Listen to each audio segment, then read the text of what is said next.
Alright everyone, welcome back to my channel. Today I am revamping that same corner that I revamped with the old frames, but this is more of an extensive project. So if you have an older bench, wooden bench, as you can see, it's kind of starting to come off and scratched up and beat up. This is actually a name brand bench that we bought at Goodwill, believe it or not, and they had like a 50% off sale.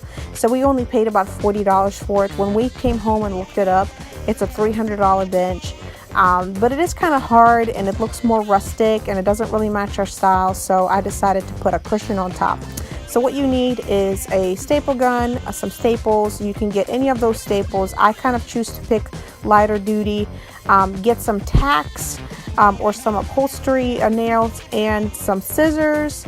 The ones that I got was, I think, 3 1/4 for the staples. Then, of course, you can improvise and use fabric from a curtain that you no longer use. So I had this one. It was an extra one that I didn't use, so I just went ahead and picked it up from my storage and then used some thin foam. This was about 1 inch thickness foam, and excuse me, I do have a helper that's helping me.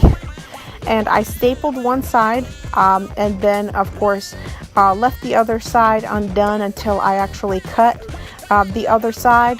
That way it was straight before I actually started stapling it, just because it's going to be easier to cut it that way before it's actually attached.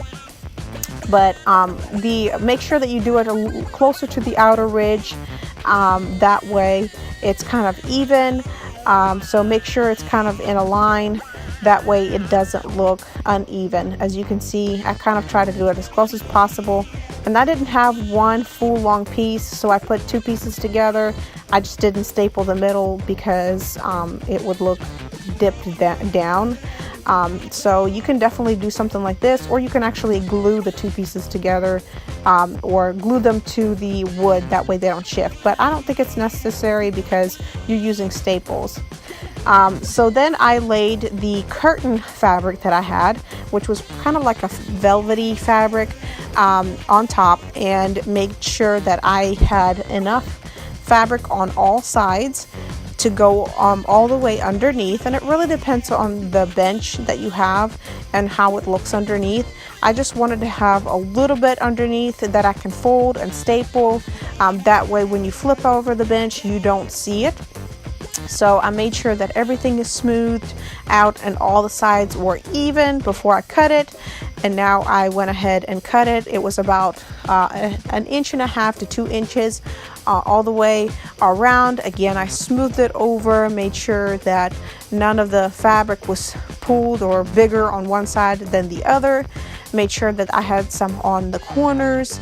And then I'm going to flip one side over and start on one corner. So I just kind of pressed it against me. That way the fabric doesn't slide. Of course, this velvety fabric kind of stuck to the foam, so it was a lot easier to work with. Corners a little bit tricky, so it was kind of hard for me to record them because I was trying to figure out how I was going to do it without them being too thick. So I'm going to show you the end result of what those corners look like, because I'm actually in this video playing around with them, trying to figure out how I'm going to do them so that I don't have too much fabric on the corners. So sometimes you end up having to cut a little triangle off. That way when you tuck the corner in, you don't end up having like this massive bulge sticking out. So you can wrap it, any way that you want. Just make sure that all 4 corners are the same. That way it doesn't look, weird and uneven. You want to make sure that it does look nice and professional. So one side is done. I made sure to smooth it over once I flipped it over, and the fabric was pulled nicely to the other side because that's the next thing that I'm going to do. So what I do is I just start with the middle of the bench. That way I don't have uneven sides on both sides. And as you can see, this is the way I did the corners. I tucked one side in and then one side over, and then I made sure that I looked at the other corners and did them the same exact way. And sometimes you might have to have 3 staples to kind of hold that corner together to make sure that it's not unwrapped. And as you can see, it's about even all the way around. And what I did was I tucked the fabric under. That way you have like double fabric stapled. And once I put it on to the bench, you can see that you can't even see the fabric through at all, just because this rim is so thick. And the way I created the fabric, or the way I stapled the fabric to the wood, you can't see it once it's actually screwed in.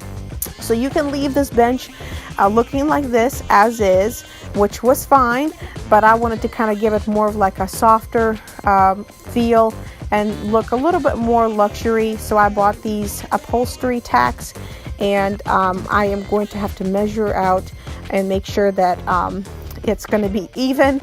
So I know I'm kind of weird this way. I actually do voiceovers for this reason, because I don't really follow the directions. I kind of create my own rules. So like this one, I grabbed a piece of paper, because you know it's actually has straight even edges. So I folded it into fourths, and you know made sure that it's all even. And I'm actually going to use this paper as the measurement for the tacks. And then I am going to use pins to stick into the fabric. That way they guide me and give me a direction as to where the tacks actually need to go, and create this beautiful pattern on top. So I measured it from wherever the cushion actually started to the top, and put in my first 5, I believe my first 5 pins that will give me kind of the guide as to where these pins, the tacks are actually going to go. So that's the way I did it, and then I just stuck the pins into the cushion.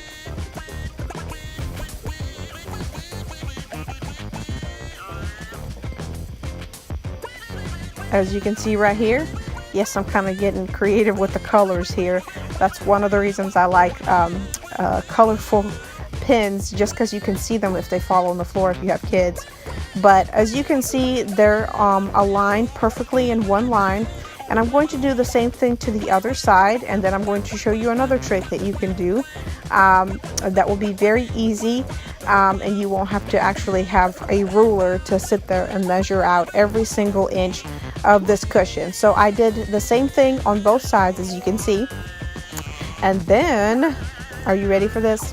I am going to use tape, and tape is actually, you know, straight. So you're going to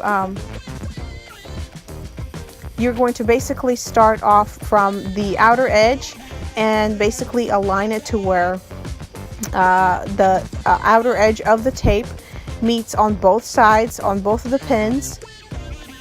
And I will show you what I mean. I basically attached it to the actual bench and made sure that it was straight right up against the pin. And then I didn't lay it on top until I actually met the tape with the second pin on the other side. As you can see, it's not laid on the fabric just yet. I made sure it's right up against it. And then I tore off the tape, and then I smoothed it over the fabric. So that gives it a nice straight line for you to work with.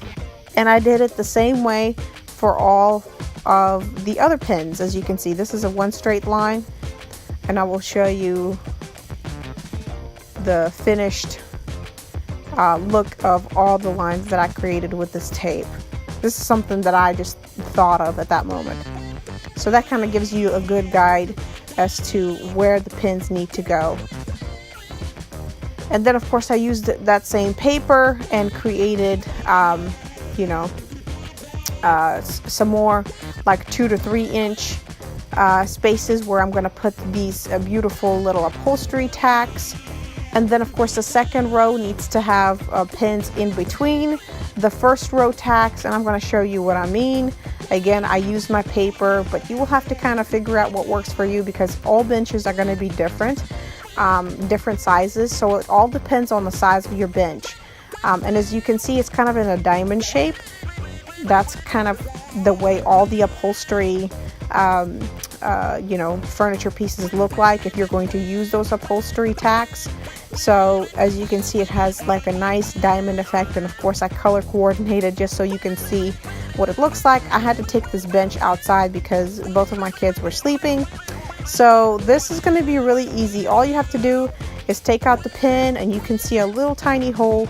Just put the tack in and press it lightly against the wood, and of course make sure that you take off the tape. The only thing that I've noticed is make sure that you don't allow this tape to sit on that cushion for too long, because it will damage the fabric depending on the fabric.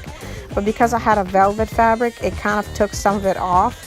It didn't damage it too much, but you know, that's a lesson learned. So basically I went all the way around and put these tacks in, and then used a light hammer. You can actually use a rubber hammer and actually beat these tacks right in, because my base is actually wooden. So make sure that your cushion is not too thick, because these little tacks is not going to, you know, actually go into the wood. But as you can see, it kind of creates a little bit more of a softer look.